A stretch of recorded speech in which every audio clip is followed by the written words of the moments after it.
اب ہم بات کرتے ہیں ایک ایسا کمپیوٹر جو کہ اسٹورڈ پروگرام پر عمل کرتا ہے. یہ کانسیپٹ بھی ذرا ذہن میں رکھیں, یاد رکھیں جب شروع میں کمپیوٹر بنا تھا تو وہ اسٹورڈ پروگرامز پر کام نہیں کرتا تھا, یعنی اس میں یہ صلاحیت نہیں تھی. پھر آہستہ آہستہ اسٹورڈ پروگرام سے کیا مراد ہے کہ اس کے اندر ہم نے کوئی انسٹرکشنز پہلے سے محفوظ کر دی ہیں اور وہ ان انسٹرکشنز کو استعمال کرتے ہوئے ایک جو ہے وہ ڈیٹا کو پروسیس کرتا ہے. اب کس طرح سے وہ کام کرتا ہے, کس طرح سے وہ ایک ایگزیکیوشن کو, ایک انسٹرکشن کو ایگزیکیوٹ کرتا ہے. سب سے پہلے یہ جتنے بھی آپ کے پاس یہاں سے لے کر یہ لائنز ہیں نا, ان کو سمجھیں. انسٹرکشن کو جی سب سے پہلے ایگزیکیوٹ کرنے کے لیے فیچ کیا جاتا ہے میموری سے. جی میموری بھی نہیں ہوتی تھی, میموریز سے پہلے کی بات تھی, تو اس وقت ہمارے پاس بغیر میموری کے کمپیوٹر تھا. پھر میموری کو انٹروڈیوس کیا گیا تو پھر اس کے بعد جو ہے وہ اسٹورڈ پروگرام کا کانسیپٹ جو ہے وہ آیا. جی اب مشتبہ صاحب دیکھیں کہ جی ایک پروگرام کو کس طرح سے, ایک انسٹرکشن کو کس طرح سے ایگزیکیوٹ کیا جاتا ہے. Instruction that is to be executed, اسے فیچ کیا جاتا ہے میموریز میں ٹیمپریری طور پر, اور اسے ایک سی پی یو کے رجسٹر کے اندر اسٹور کر دیا جاتا ہے. اس رجسٹر کو ہم انسٹرکشن رجسٹر کہتے ہیں. یہ ہم پروسیس پڑھ رہے ہیں جی, انسٹرکشن ایگزیکیوشن سائیکل.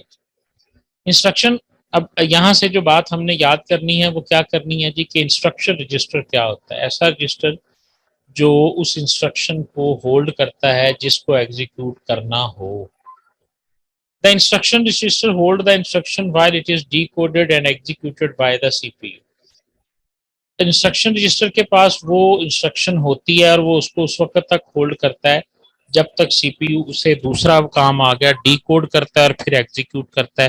تو یہاں سے آپ کو 3 مرحلوں کا پتہ چل گیا جی کہ ایک انسٹرکشن جو ہے وہ 3 مراحل میں ایگزیکیوٹ ہوتی ہے. پہلے فیچ کی جاتی ہے, پھر ڈی کوڈ کی جاتی ہے اور اس کے بعد ایگزیکیوٹ کی جاتی ہے. اور انسٹرکشن اس سارے پروسیس میں انسٹرکشن رجسٹر کے اندر پڑی ہوتی ہے.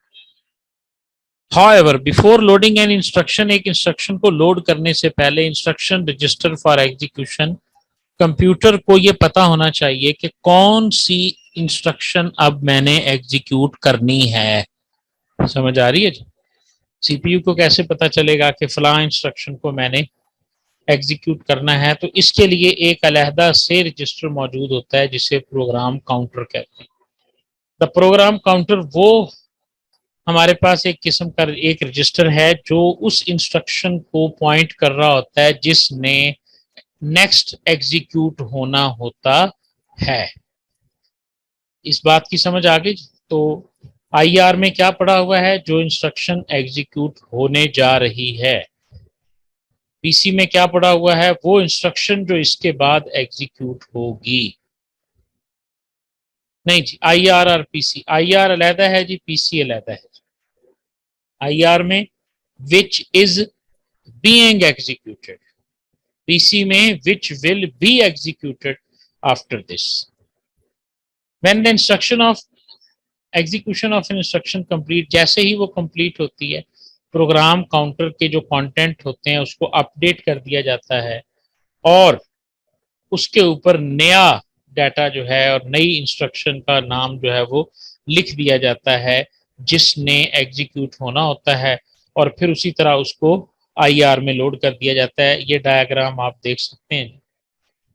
سٹارٹ ہوتی ہے, سٹارٹ ہونے کے بعد فیچ ہوتا ہے, فیچ ہونے کے بعد ڈی کوڈ, ڈی کوڈ ہونے کے بعد ایگزیکیوٹ ہے, اور ایگزیکیوٹ ہونے کے بعد آپ کا اسٹور کا عمل ہوتا ہے. چیک فار انٹرپٹ, یس اور نو. انٹرپٹ کیا ہوتی ہے جی؟ ایک ایسی انٹرپٹ سے مراد ہے کہ جب آپ اپنے ایگزیکیوشن کو سٹاپ کرنا چاہتے ہیں, کسی وجہ سے ایک ایگزیکیوشن کو آپ روکنا چاہتے ہیں تو آپ انٹرپٹ کے ذریعے اسے روک سکتے ہیں. اگر اس میں کوئی انٹرپٹ ہوگی تو وہ جائے گا انٹرپٹ کو سروس کرنے کے لیے, لیکن اگر کوئی انٹرپٹ نہیں ہوگی تو ڈیفینیٹلی وہ دوبارہ سٹارٹ پہ چلا جائے گا اور نیکسٹ انسٹرکشن کو ایگزیکیوٹ کرنا شروع کر دے گا.